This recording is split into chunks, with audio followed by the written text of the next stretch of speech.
नमस्ते, मैं हूं रविंद्र गौतम और आप देख रहे हैं लंच स्पीकिंग। आपको याद होगा पिछले साल अप्रैल के शुरुआती दिनों में हमने चर्चा करी थी अर्थव्यवस्था के ऊपर। और तब हम ये बात करते थे, कई सारे एक्सपर्ट्स आते थे और ये कहते थे कि जिस तरह से हमारी देश की अर्थव्यवस्था गिर रही थी और उस पे अब कोरोना का ठप्पा लगा दिया जाएगा कि ये कोरोना की वजह से ऐसा हो गया। लेकिन क्या वाकई में ही ऐसी स्थिति है कि कोरोना की वजह से हो गया?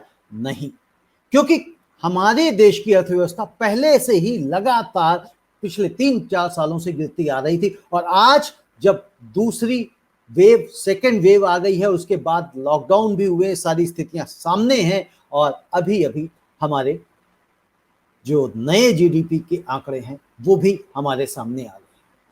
हम इन्हीं सब विषयों के ऊपर चर्चा करेंगे कि जीडीपी के आंकड़े क्या कहते हैं और आने वाले समय में हमारे देश की अर्थव्यवस्था कैसी होगी, क्या इसे संभाला जा सकेगा और संभाला जा सकेगा तो कितने समय में हम इसे संभाल पाएंगे और इससे आने वाले समय में क्या क्या परेशानियां आ सकती हैं, या फिर सरकार का जो कहना है कि आप सिर्फ और सिर्फ सकारात्मक बात करें, पॉजिटिविटी की बात करें, सब कुछ बढ़िया है, सब कुछ चंगा है, कहीं कोई पंगा नहीं है।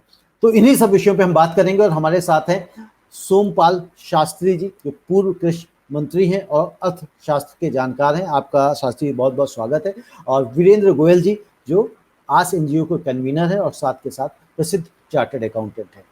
सोमपाल शास्त्री जी, मैं सबसे पहले ये आपसे पूछना चाहता हूं कि आज जो हमारा देश जिस चिंताजनक स्थिति में आ पहुंचा है, तो वाकई में क्या चिंताजनक स्थिति है या सब ठीक है, कहीं कोई समस्या नहीं है, कहीं कोई प्रॉब्लम नहीं है? आप कहां देखते हैं कि आज हमारे देश की अर्थव्यवस्था कहां खड़ी है?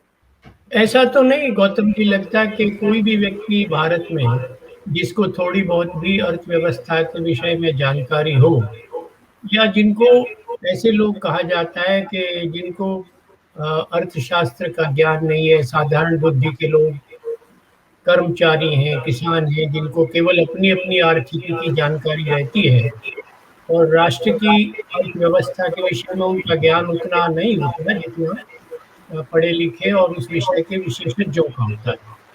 परंतु ये तो कोई भी नहीं कहता, उनसे लेकर और जाने माने अर्थशास्त्री तक के अर्थव्यवस्था के लिए कठिनाई नहीं है।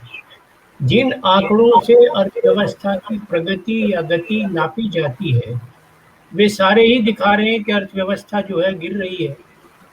हालांकि ये बात बहुत बार कही जा चुकी है और बहुत लोग इसको मानते हैं। तो आमतौर पर सकल घरेलू उत्पाद, जीडीपी में वृद्धि या घटोतरी, इनको एक सूचक माना जाता है अर्थव्यवस्था के स्वास्थ्य का। परंतु वह पर्याप्त नहीं है, क्योंकि जैसे एक परिवार में बहुत सी संपत्ति बढ़े पिछले वर्ष की अपेक्षा, परंतु उसमें से कुछ सदस्य उस परिवार के अधिकांश भाग ले लें, दूसरों के हिस्सों में कम आए, तो उसे ये तो कहा जा सकता है कि घर की अर्थव्यवस्था में इतनी वृद्धि हुई है। परंतु जिन लोगों को कम मिला या पिछले वर्ष से कम मिला या उतना ही मिला और इस बीच में मुद्रास्फीति हो गई, तो उनका जो अंश है वो तो घटेगा। तो इस दृष्टि से यदि देखें तो आज भी कुछ ऐसे अटपटे आंकड़े सामने आ रहे हैं, जैसे कि सेंसेक्स लगातार बढ़ रहा है, निफ्टी का भी और दूसरी जो सेंसेक्स है वह भी। जी, पर क्या वास्तव में द्योतक है अर्थव्यवस्था की प्रगति का? 51,000 के करीब सेंसेक्स पहुंच गया, 50,000 के पार हो आसपास गया, चल रहा है। पार हो गया। दूसरी तरफ बेरोजगारी का आंकड़ा है, अभी जो आईसीएमआई का अभी अनुमान प्रकाशित हुआ है कल या परसों के समाचार पत्रों में, उसमें कहा गया कि बेरोजगारी 18% बढ़ी है, 18% पर पहुंच गई है। तो कहाँ 7-8-9% बेरोजगारी की बात करते थे, अब 18 पहुंच गई, इसका मतलब दोगुनी हो गई। तो इसका सीधा सीधा अर्थ ही है, उसमें कोई ज्यादा शास्त्र के समझने की आवश्यकता नहीं है कि आम आदमी की आय घटी है और राष्ट्र की संपत्ति में जितनी वृद्धि होनी थी उतनी नहीं हुई है। और अब तो जीडीपी के आंकड़े के विषय में भी कहा जा रहा है कि ये 7% या कितना कम हुआ है पिछले वर्ष की अपेक्षा। तो ऐसा तो कोई नहीं, रविंद्र जी कहता है कि अर्थव्यवस्था में सब कुछ ठीक है। हाँ, कुछ चीज़ें ठीक कही जा सकती हैं, परंतु वो क्या ठीक है, क्या गलत है, किसके पास धन जा रहा है, किसके पास नहीं जा रहा है, किसका छीना जा रहा है, किसको वंचित रखा जा रहा है, ये एक विश्लेषण की बात है, विश्लेषण का विषय है। परंतु मैं मानता हूँ और आप भी शायद सहमत होंगे और हमारे साथी वीरेंद्र गोयल साहब भी सहमत होंगे, वो तो जाने-माने चार्टर्ड अकाउंटेंट हैं, अर्थशास्त्री भी हैं, खातों की भी परख करते हैं, इंडिविजुअल खातों की भी करते हैं, राष्ट्र के खातों की। मैं और आप तो फिर भी जनरलिस्ट हैं, वो तो विशेषज्ञ हैं इसके। तो वो बताएँगे कि ये जो आंकड़े हैं इनके ऊपर दूसरी चर्चा, पर ये बात तो सब मान रहे हैं कि अर्थव्यवस्था भयावह दौर से गुज़र रही है।